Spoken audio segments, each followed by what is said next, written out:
Hello everyone, thank you for joining us on this edition of the newscast on Équinoxe Television. We're broadcasting from Cameroon's economic capital, Douala. I am Bable Jonathan, and our top stories in this edition of the news. International rights group Amnesty International blames the Cameroonian army for the killing in Mautu village in the southwest region of the Republic of Cameroon. In its report, it confirms that the Cameroonian soldiers who stormed the village killed 9 civilians, including an aged woman. And out of the country, we'll talk about the recent major operation launched by the Nigerian army in the Sambisa forest, and several Boko Haram militants were killed.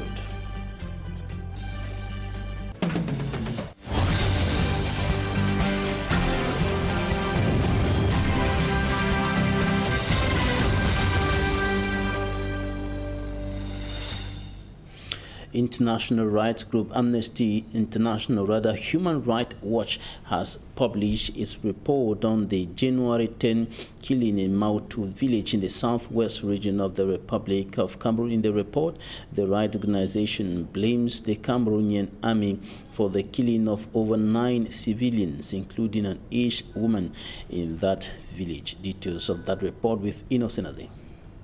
Human Rights Watch, in its latest report published on its website, accuses the Cameroonian military for killing 9 civilians in Mautu village in the southwest region. The deputy director of the non-governmental organization declares that killing civilians and razing their houses in the name of security are gross human rights abuses in the Anglophone regions. The rights group published the report based on testimonies given by 17 persons it interviewed related to the bereaved families. Human Rights Watch also declares that Doctors Without Borders deployed to Mautu treated 4 persons, including a child, wounded by bullets. The organization precise it contacted 4 credible sources on the 9 persons massacred in Mautu.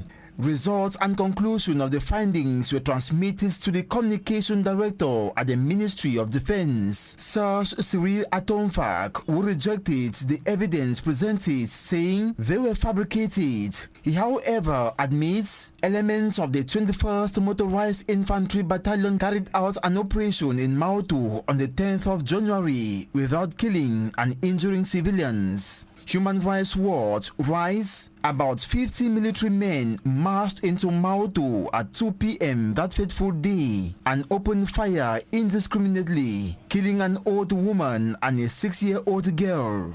These informations, according to Human Rights Watch, have been confirmed by Cameroonian civil society organizations, notably the Center for Human Rights and Democracy in Africa of Barrister Agbobalan Congo and the Network for Human Rights Defenders in Central Africa, REDAC. Human Rights Watch that also accuses armed groups for committing rights abuses in the northwest and southwest regions demands an independent international investigation so as to bring to light many of such abuses committed by both warring parties. Antonio Guterres, UN Secretary General, has exhorted Cameroonian authorities to ensure suspects of this massacre are presented before judges to answer to their crimes. Students of the University of Yaoundé 1 are sending distress calls to the administration of that institution over insecurity. And of course, this is a major problem within the campus and around the university.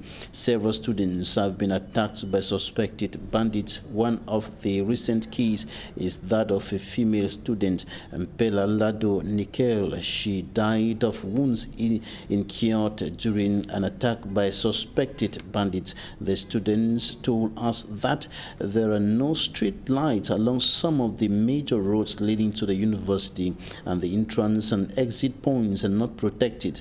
The administration of the University of Yaoundé 1 is yet to react to this problem. Back here to the economic capital of Cameroon, we're going to talk about the health hazard being provoked by the abandonment of a road construction project, and the construction works on the stretch of road linking Makepe-Rompulang to Lokpom has been abandoned for unknown reasons, and locals are holding the government to task over the abandonment of that project. From me, I'm Sanda. Welcome to the stretch of road linking Makepe-Rompulang to Lokpom in the Douala 5 subdivision. A stretch of potholes, dust and mud. In short, a veritable nightmare to users, roadside vendors and local inhabitants. Dust is our major problem. I am obliged to wash my apples every now and then. The dust is too much.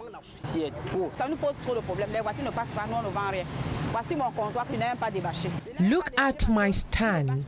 I have not unveiled it because of dust. Just few vehicle owners are ready to stop here and buy.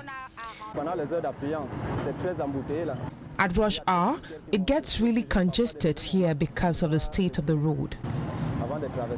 A situation that leaves no one indifferent in Makepe and Lokpom, especially the younger ones, who have now adopted a daily combat attitude to be able to move across the stretch to school every day. We are now obliged to use motorbikes to transport our children to school despite the risk involved. This is because the road is always blocked with traffic congestion. Only bikes manage to get children to school faster. Let them finish our road. Je vous en prie, mettez nos enfants dans des situations agréables pour aller à l'école. On arrange la route, si on avait fini d'arranger, nous on serait tranquille dans notre coin, on serait en train de vendre nos machines tranquillement. Above the health complications, the uncomfortable noise and dust raised by each passing vehicle, the hike in the cost of transportation is another bitter pill to swallow. Transport fare has increased because drivers and riders have to spend more hours in congestion or take longer alternative stretches. Few kilometers from Rompulang in Makepe is a newly constructed stretch of road at the Bonabasem roundabout in Daido. Works here were launched several months after that of Makepe and Lokpom, and realization took place within the program's deadline, as opposed to the stretch linking Makepe and Lokpom. On the Makepe-Lokpom stretch, only roadblock signs and blogs are visible announcing a project, but activities have been halted for close to 2 months without an explanation to the local population. In our quest to know why the project has been abandoned, leaving the people to inhale dust, we contacted the project owner, the Ministry of Housing and Urban Development, where the concerned officials refused to comment. A refusal that further complicates the frustration of local inhabitants who are eager to know when exactly the road will be completed. A completion that will also mark the end of dust, miseries and frustrations in the Makepe and Lokpom neighborhoods of Douala 5 subdivision. Yesterday was a very disappointing evening. Last evening was a very disappointed one for supporters of the Intermediate Lions of Cameroon, who saw their team being beaten 4 goals to nothing by the Atlas Lions of Morocco at the semi-final of the African Nations Championship.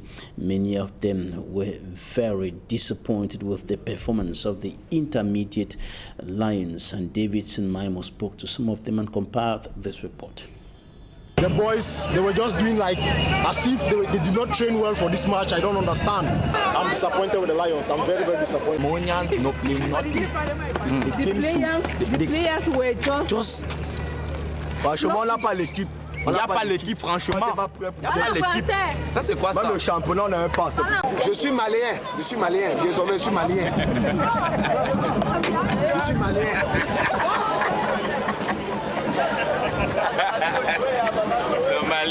Mali. Je suis malien. Je suis malien. Ouais, pour le chaîne, je suis malien.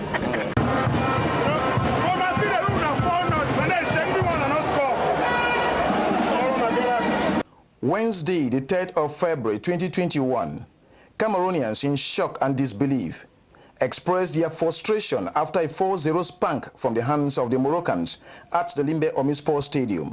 I'm very, very disappointed because this is the first time I'm actually coming to the field to watch a Cameroonian match. So it was a terrible, terrible experience for me. Very, very disappointed with the players and the referee. Je suis vraiment désolé. They were supposed to add even 5 minutes for us to back all that 4 goals and win. That's where I'm very angry. Now on field, they win out 4-0. Very painful now. It was horrible. We were beaten. Vraiment, non, c'est vraiment décevant. Il ne peut pas. Très décevant, papa. Some console themselves. It is the first time the Intermediate Lions are playing the semi-finals. We can say that football is when you lost or you win. Very boring. So it's okay for us. Our boys played and the better team won. Mettez Jacques Zoy, ne met pas Jacques Zoy. Il va nous mettre les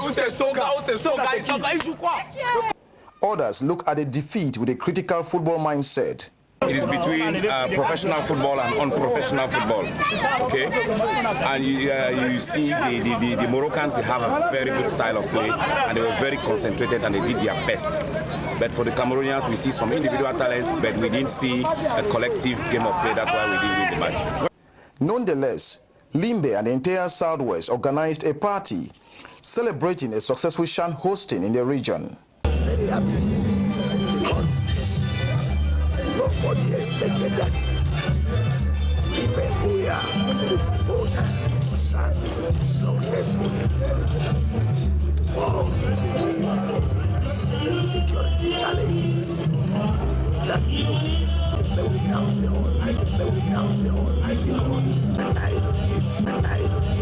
in Limbe, we successfully had the Shan tournament with all the glamour and all what you can imagine. As the Intermediate Lions prepared to take on Guinea on the 3rd place match, Cameroonians in this part of the country and the nation at large shall forever remember the 4-0 defeat suffered from the hands of the Atlas Lions of Morocco. It was such a huge disappointment, a bitter pill, just too difficult to swallow for the supporters of the Intermediate Lions of Cameroon, and traditional rulers of the Fako Division, Southwest region of the country have said they have nothing to do with purported predictions of victory for the Intermediate Lions in the quarterfinal game against Morocco. They said that it had to do with some traditional rulers of Limbe and not the Fako Division as a whole. Derijato. Cameroon, Morocco, 2021 African Championship semi-finals. The Limbe Omnisport Stadium, and the rendezvous is honored. They all brave the separatist fighters' threat and from all the 10 regions converge as one man to cheer their Intermediate Lions to victory. But unfortunately, the result was rather opposite. The Moroccans defeated Cameroon 4-0 behind their own backyard. The boys of Martin Tungo Pile was no match to the fast legs boys of Hossein Amouta. And today, the story on the social media is that the predictions of the traditional rulers of Fako Division after their liberation, that the match will be in favor of Cameroon, has not come to pass. But the Fako chiefs on their part said the Fako chiefs were not given the place to talk to their God. Rather, some Limbe chiefs took upon themselves and carried out with the tougher assignment without even seeking the directives from experts when it comes to talking with their ancestors. Fako na one people, but the libation what they do for that field for Limbe, the bina for Limbe chiefs, they silent Fako, make you not put name for Fako for front, because if now Fako be stand then throw water. Come on, win that match clear. They should make provision for that. It is very important. Because in Fako we have the sea and we have the mountains. So you cannot separate the two. You understand? Now, if you separate the two, it will not go. Now, the people of the sea will come, and the people of the mountain, they come, then they consolidate. The result of reporting that several Boko Haram militants are reported to have been killed in a major operation by the Nigerian army in the Sambisa forest. The troops are said to have stormed the Boko Haram bases in the Sambisa forest, and the Boko Haram group has been trying to establish an Islamic state in northeastern Nigeria since 2009. Coming up next, Talking Point.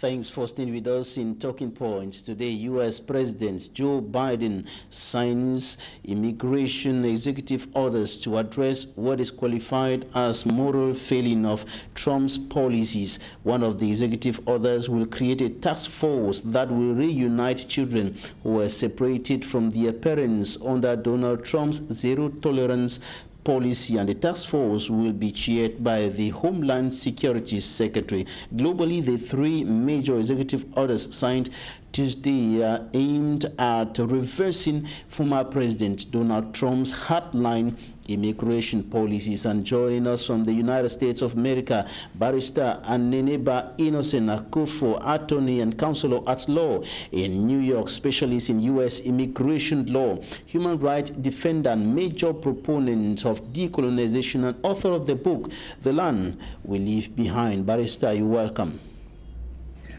Well, it's a pleasure to be on Equinoxe, Mr. Babile, and on your show too. Right. Could Joe Biden's policies on immigration ease the concerns of undocumented migrants in the U.S.? Well, it is, yes, it is a concern of people who are in the United States who are undocumented and those who are also illegal in the United States. And it's the concern of every other person in the United States because, you know, as you know, United States, it's a dispensation that was founded on immigration. People were fleeing from tyranny, oppression from the British king, and came to the United States and founded this new culture that we thrive on today. So it's a land founded on immigrants, and this is where, you know, everything has been tested and it's been working so far in terms of immigration and the legal system that shrouds immigration law. So, you know, coming on with those executive orders by the current president, President Biden, it's something that he had absolutely promised during his campaign that he would do in the first 100 days when he becomes president. And taking cue from that, he decided to appoint, you know, a Hispanic as the director of the Department of Homeland Security. That's a major step. That's a major step right there, because these are the people who feel the brunt. These are people whose ancestry is going through all the harsh realities of immigration in the United States. And appointing somebody with, you know, with that background, it's telling you that the president means business. And if he comes in within the first 100 days, signing these executive orders, it's privy for us to absolutely think that this is where he would go in terms of immigration, because he styles it as the moral failings of the previous administration of Mr. Trump, who was very hard-lined in terms of immigration and was a little bit suspect when it comes to alienage, because he wanted people of a certain, you know, class to come to the United States, not any type of person. If you're black, brown, no, you're not welcome in the United States. But if you're a Caucasian from a particular, you know, part of the world, then you're the type of people he wants in the United States. So those are the harsh realities we went through the past 4 years, and that's something that we're trying to unwind in terms of the immigration policies. And the one thing that he's doing is by using executive orders, which again, it is not law per se, because Congress writes immigration laws, but it's temporary law based on the executive power that the Constitution shrines him with. He can issue those temporary legal, you know, principles which would last for a particular period. And of course, you know, he's undoing what Trump did And some other president who comes in after President Biden in 4 years can also, if he's a Republican, or even if he's a Democrat and he wants to undo what President Biden has done, he can do that through executive orders. So, but until he absolutely gets Congress to be involved in this, we will still be in this particular situation. But again, it's a temporal fix. We welcome it, and we can take this one and run with it. One of the executive orders creates a task force that will reunite children who were separated from their parents under Donald Trump's zero-tolerance policy. But an official of the White House said that the task force will look only into families that are still separated. This excludes families that deliberately choose deportation to a country where they originally decided to flee. And lawyers for the families had argued that as a victim or victims of separation policy, they should be allowed special protection to return to the U.S. to seek asylum. What do you think about this? Well, the way I understand the law, it's, most laws they're not retroactive. They not go back again and fix the wrong that they did. If they realize that there was a wrong in the law, what they do is they fix it now and move on from there. So if you had been deported to a third country, you did not sign to go back to the country where you were facing persecution from, and you were sent to a different country. Let's say you were from Cameroon and you were still afraid to go back to Cameroon and you opted for a third country. Let's say Venezuela, and you are now in Venezuela. You cannot relaunch your case and come back and say that because you were deported, you were deported under a bad law, then you should come back again to the United States and redo your case again. No, I don't think it will work that way. So, excuse me. So basically, we would go from here going forward. So if the White House spokesperson is saying that they will look at those people who are currently in, within the purview of U.S. law, then they will look into that. So those children, especially children, because we have some dignity and some humanity for children, because you cannot see children being cramped up in cages like cooked fishes and all that stuff. It's not right. What the former president did. So that's a humanitarian issue right there. It's a human rights issue. It's an issue of dignity. It's an issue about our morality, about little children, fleeing from war-torn zones or from areas of oppression and violence, and coming and you lock them up in a cage. That imagery right there, it's something that America should not have tolerated. Even if you say a former administration built the cages, but you put the children in the cages. So that's pressing. So those children, they will try to reunite those. And of course, what President Trump did in his era was very, very unconscionable. Some of the laws that he espoused and applied, most of those executive orders, because he had this guy at the White House, Stephen Miller, who was the czar in terms of immigration policy. He crafted very draconian laws. So if the president is trying to undo most of this stuff, it will take a step-by-step process. So we go with the most pressing before, we go to the other aspects, because some of these children, their mothers or their parents, they're never in the United States. So we'll try to reunite those. Maybe, I don't know how they will craft it, whether bring the parents to come get their children or send the children directly back to their mothers, because you don't even know who their parents are because they came so young. Some of them may not even know who their parents are. So it's a very difficult process, and that's why they begin with the piecemeal process and begin with this trying issue before to go to other aspects. Another issue is the Trump administration's remain in Mexico policy, which has left tens of thousands of asylum seekers living in poor and deplorable conditions in northern Mexico as they wait court hearings to make their cases for protection in the U.S. What's going to change here? That particular policy that the president crafted through his White House policy immigration, czar, was a violation of international norms, a violation of all international treaties that the United States is signatory to. You know, somebody cannot be fleeing from torture. If that person reaches your border, you send that person back to a situation where they might end up being tortured again. So the Remain in Mexico policy, which is, yes, you know, you come to the United States, they want you to go to the country where you found a little bit of, comfort to be able to apply for asylum. So you remain in Mexico, and your case, when it comes up, you can, come get your case heard in the United States. It doesn't work that way. Mexico is not the United States. Whatever agreement that Mr. Trump came up with the president of Mexico, it is illegal under international norms and standards. So that's exactly what the president is going to do. Bring these children, bring these people back to the United States and let them have their due process in the United States. Get an immigration officer. If you cannot go through that process, you go to the immigration court, and there will be a judge there that they would hear your case and give you the full due process of the law. Because, believe it or not, lots of people have been deported back from that Mexico because their cases were not properly heard, and they will never, receive justice in this world because of that particular policy.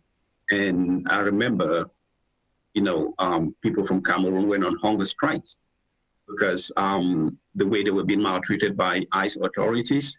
And so these are things that, they're going to address, because Immigration and Customs Enforcement, which is the police task force of the Department of Homeland Security in terms of immigration, they were cavalier in how they were executing the law, because even attorneys could not really reach them because they sort of interpreted the Immigration and Nationality Act the way they wanted, because that's how they got it from the top. Because when the top itself tells you that this is how you do it, you have to craft it towards that way.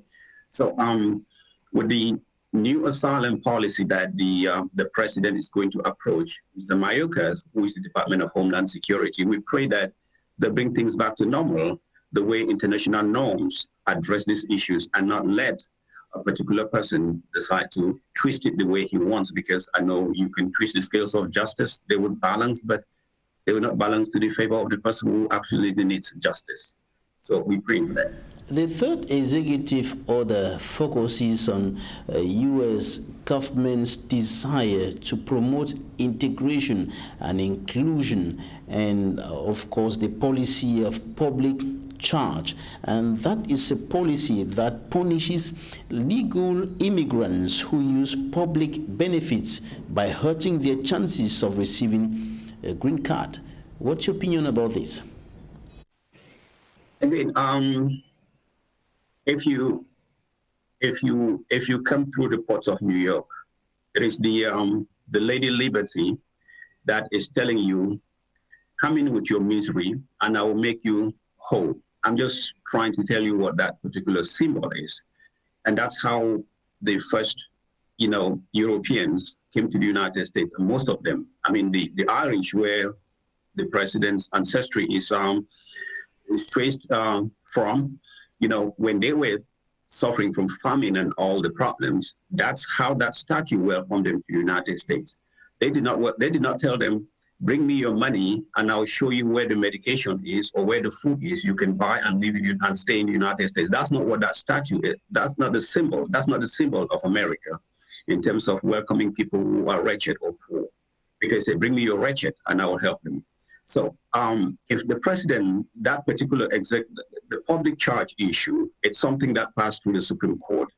It was strictly, between the Republic, the conservatives and the liberals on the Supreme Court. That law itself is broadly written. Anyone can interpret it the way they want. So if an immigration officer wants to put you on a public charge issue, they can interpret that law the way they want. So that law itself, it is broadly written, and it would fail in due course. But what public charge does is, if you're an immigrant in the United States and you intend to change your status, let's say to a green card, and you had received some aid from the government, then that counts against you. You may never become a green card holder just because you received some aid from the government. Let's say you are sick, you go to the hospital and you cannot pay for your bills because you're just coming to the United States. You don't have a place, you're not working, you don't have any income. You know, your family or your sponsors might not have the money to pay for this goods and medication. So if you take a benefit from the government, that's a public charge. Or if you receive some food from the government, that's a public charge. But that's something that it has never been an issue in the United States, because that's just an emergency aid, because you're not coming to the United States to become a pauper, and you're coming here to work hard, because every person that I know who steps foot in the United States, they're coming to better themselves. Those that are fleeing from poverty or from persecution or from violence, they set foot on the land where there is freedom and there is liberty. What they do is they take advantage of all the opportunities, all the menial jobs they do in order to make money and not depend on the government. So that particular issue, it is law already. So the president, I don't know how he would do to undo that law. Maybe you write something through Congress that makes the public charge not applicable, because if you're filing your papers to get benefits, let's say to get a green card, it is an issue right there. You have to answer whether you're coming to the United States to be a public burden. And of course, you know, you have to say no, because if you say yes, that automatically excludes you. Because even getting health insurance, because if you're asking somebody from Cameroon who intends to immigrate to the United States, if they would buy health insurance, those of us who live here, to pay for health insurance is very expensive. We find it difficult to pay. Then what about somebody coming from Cameroon where, you know, the average person earns, you know, a maximum of $60,000 a month? Then you're expecting that person to be paying hundreds of dollars in health insurance when they come to the United States. So it was just inhumane. So I'm hopeful that that particular public charge issue will be addressed by the president. How long does it take, and what is required to easily get a green card in the U.S.? It just depends how you're getting your green card, because there are just different ways how you get it. You can get your green card like the people who come in and seek asylum. If you win your case in immigration court, or if an asylum officer believes that, yes, you are afraid to go back to your home country, they find your case credible and truthful, and that you can go back and you'll be tortured, they grant you asylum. So once you get it, once you win your case at that level, it takes you a year, you apply, you get a green card. Then the other way that you can get a green card in the United States is also you are being sponsored by a family member who is a U.S. citizen or a U.S. green card holder. So let's say you're in Cameroon, for example. Let's make it easy. Let's say you're in Cameroon and your mother is in the United States, and your mother is a U.S. citizen, or your father is a U.S. citizen. If he files for you, you know, it takes about a year and a half for you to get processed in Cameroon, and you come into the United States. You come on a green card at that moment. Or if you're already in the United States and your father is here or your mother is here, and you enter the United States legally, it will take about, in the past, it used to take about maximum 9 months for you to get a green card. Now it takes about a year and something, but hopefully when the Department of Homeland Security and USCIS is fully staffed, because they were understaffed in the past 4 years, things will pick up and the volume would be a little bit much more better and quicker. So again, depending, or if you get your green card through employment, that's also different. So it just depends how you get your green card, but it's a process. If you're legally present in the United States and if you do it properly, I think within a year and a half, you should get a green card. Asylum seekers were recently deported from the U.S. What can possibly explain the fact that somebody fails to obtain or to win an asylum case?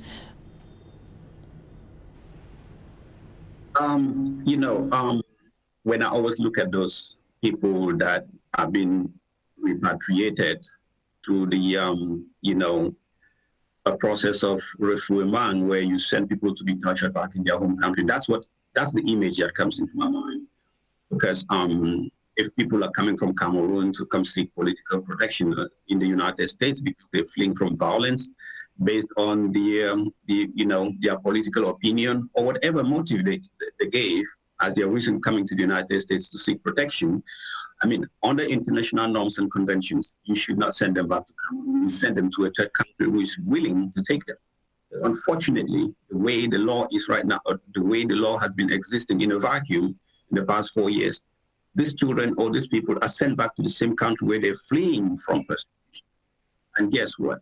They would be tortured. They would be persecuted, because I do remember sometimes last year, I think about a plane load of about 70 people were sent back to Cameroon.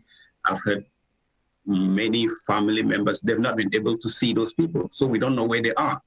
But I bet you they're not roaming in the streets like freely like people, because the families would not be looking for them. So when these people go back, the same country that they were fleeing from, they would be tortured. The government would have a different version of their story. Some would say these people were, they were criminals in the first place. No, you cannot fabricate a crime when they come back and tell the world that they were criminals. No, you cannot do that. So again, these are the things that mount on the government. They see your human rights records, and it would eventually, you're the predator. At some point, it will fizzle out on you, and the arms of the law would get hold of you also. So it is not something that, it's not a free meal, it's not a free pass that you execute the law the way you want. So again, these people have been deported back to Cameroon. We pray that they should be treated humanely. The ambassador would sign that, okay, they will be treated well, but from experience and from what I've seen, it's the contrary. So it's a travesty that we deal with, and hopefully there is a solution to this. Some were yet to be deported. Can President Biden's immigration policies give a second chance to those who have already been deported and those who are yet to be deported? Have been deported. Again, as I said, it's not a retroactive thing. I'm not sure they can bring them back to redo the case. They've been deported. But those that are still in deportation, because before I came on your show, I was trying to call Congressman Van Hollen, Chris Van Hollen of Maryland, because he is the one working, trying to see those Cameroonians not to be deported back to Cameroon. He is working on that. Congresswoman Karen Bass, Ilan Omar, and Joaquin Castro. Those are the people working on that to try to see if these people should not be sent back to where they will be tortured. So again, to answer your question, the point where it is, there are two agencies that can stop that deportation: the Department of Homeland Security and the President of the United States, because they've exhausted all their processes in immigration court according to the system. So the only person that can get some sort of, I don't want to call it a clemency, or it's just a way to bring them back. I don't know what they would do when they stop that deportation. Maybe redo the case. That I don't know what the formula will look like. But yes, those are the two people that can stay these people from being deported: the President of the United States and the Department of Homeland Security. For those still seeking asylum, and for those who may still be thinking of going through that process, what do they need to avoid a situation where they are not granted asylum and probably deported back to their home country? You see, when I have the opportunity to talk to Africans or anyone seeking protection in the United States, I always try to let them know that what you say to an immigration officer, the first thing that you tell them once you're intercepted at the border, that's what will guide you all through your asylum process. You cannot, so you should know why you're coming to the United States. You should not do something that's frivolous. You're not coming here just to test the waters, whether you can win an asylum case or not. No, you should be persecuted. You should be fleeing from that persecution. So if something happened to you, let's say let's say you were in Bamenda and you're being arrested at the T junction because you were running the crowds there and all that stuff. They take you down there, they process you, and somehow you get released or something like that. So you tell the immigration officer when you're intercepted that you were arrested in Bamenda at T junction. Then 2 days after that, another officer interviews you. You say, no, I was around Moliko and, you know, the students were marching and I was with them. That was the first time I was arrested. So you've told 2 different stories to 2 different people, but you're thinking that you know, these things are not being recorded. They're being recorded. And that's what will guide your story all through the entire process. So at some point, no matter the lawyer that you hire at that moment, you've already done the damage. You've already done it. There is no way it can be undone. And once the asylum officer, the second officer gets a contradictory message from you, now they will send you to the judge. The judge will take that as the premise of, you know, you not being truthful, you know, because you have to be, what you're saying is it has to be truthful. It has to be something that has happened to you. You cannot just manufacture facts because you want to obtain asylum in the United States. So those are the things. So those that are still in detention, please always try, if they have family members, have them look for attorneys in the United States. Or if they cannot pay an attorney, there are groups like, you know, non-profit groups that help people. They work with attorneys to help some of these people to address their issues, to make the case presentable. And again, one other error that most people make, and especially those coming from African countries that speak English, they think that because they speak English, which they do, of course, they're very educated, well-versed in English and all that stuff. I don't hold that against them. But the thing is, once you're trying to write a script, a memo in law to an immigration judge or to an immigration officer, those things come with specificity. You know, you cannot just, I mean, the way you read it and understand it, it is not the way the attorney will read it and understand it. So because you speak English, it is a plus, but look for somebody with a legal experience to assist you because they know exactly what the law is and they will apply your statements to the law because that's what it is. Because again, as I said, because if you were caught in T-Junction or in Moliko, no, is it because you were in a crowd or is it because they were looking for you? It depends at that moment.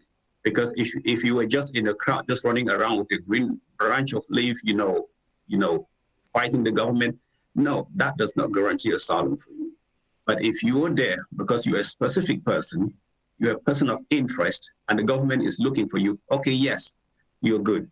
But because these people don't really know the difference, oh, because I was at T-Junction, I was in Moliko or Moliwe or Mautu doing all my, you know, manifestations against the government, it gives me right to an asylum. No, it does not do that way. And of course, documentation that you present before the judges or before the courts, they have to be authentic.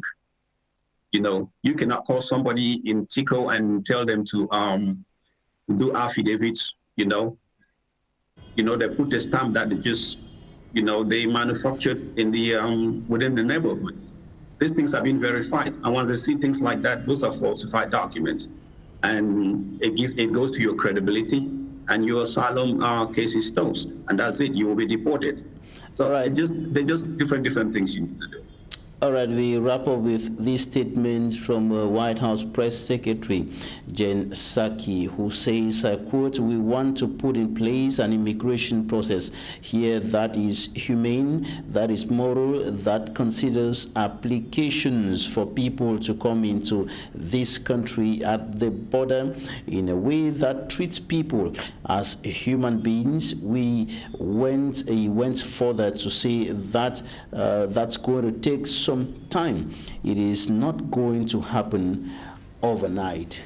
Barrister, we are rounding up, but before we go in some few seconds, your take on the report published by Human Rights Watch about the Mautu incident in the southwest region of Cameroon. I read the report by Human Rights Watch, and this is the sizzling effect of despondency. And I tell you, Mr. Babila, a harmful truth is better than a useful lie. And we cannot keep doing things and expecting some things to be different. I look at it this way. When the Secretary of the State of the Vatican, I think his name is Pietro Parolin, came to Cameroon, he was treated with gloves. He met the president of Cameroon. He went to Bamenda. and all that stuff. He was treated as a dignitary, which it is, that's how it's supposed to be done. You know, if you're trying to seek peace, you have to talk to the right people. He was treated well. Cardinal, to me, he's also a cardinal. He's a black person. He's of Cameroon origin. He's from Banso, but he has never been, maybe in private, but never in public. He's never been seen by the head of state. And that's the same person that he was entrusted with the, you know, getting, you know, a sampling of opinion, what English-speaking Cameroon, what the Southern Cameroons want. And he came up with a 69% that, yeah, this is what the people want. The president did not hear that. So we have to, at some point, believe in our own people. Believe in where you're coming from. You don't believe just on a Caucasian because they are white. Oh, no, it is not right. What we are doing is not right. Look, the killings in Mao too, which human rights is decoding, it's something that's rampant. But I keep asking this question. Why are you killing your fellow black people? Why this violence on black people, black on black violence? Why is the government doing all this? Why are you appeasing somebody who does not own your territory? Until we will unravel all this, we will still be there. So it's just sad that the military did what they did. And of course, we condemn violence on both sides. But it is something that we have to look into an ingrained mind to see what is wrong with Cameroon. Until the powers, until the right people speak truth to power, we will be where we are.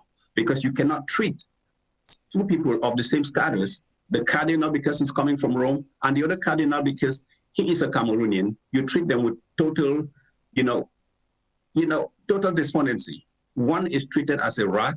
When Cardinal Tumi is going to Banso, he's been accosted by people, and he's been captured as a prisoner. But the other guy, when he comes, you give him all the state protocol. What's the difference between the two? Is it because one is black and one is white? Until we see past that, we will be where we are until tomorrow. Because, you should not be killing your own children. Those in power. I should indicate, Barrister, that the spokesperson of the Ministry of Defense has acknowledged the fact that soldiers carried out an operation in Mautu, but did not acknowledge the involvement of the military in the killing of civilians in that village in the southwest region of the country. Barrister Nene Baino Senakufo, attorney and counselor at law in New York, specialist in U.S. immigration law, human rights defender, major proponent of decolonization, and author of the book, The Land We Leave Behind. Thank you for joining us today. It was my absolute pleasure, Mr. Babile, and your staff at Equinoxe. Thanks, ladies and gentlemen, for staying with us. That's it for this edition of the 6 p.m. primetime newscast on Equinoxe Television. Equinoxe Soir comes up next with Serge Lonto.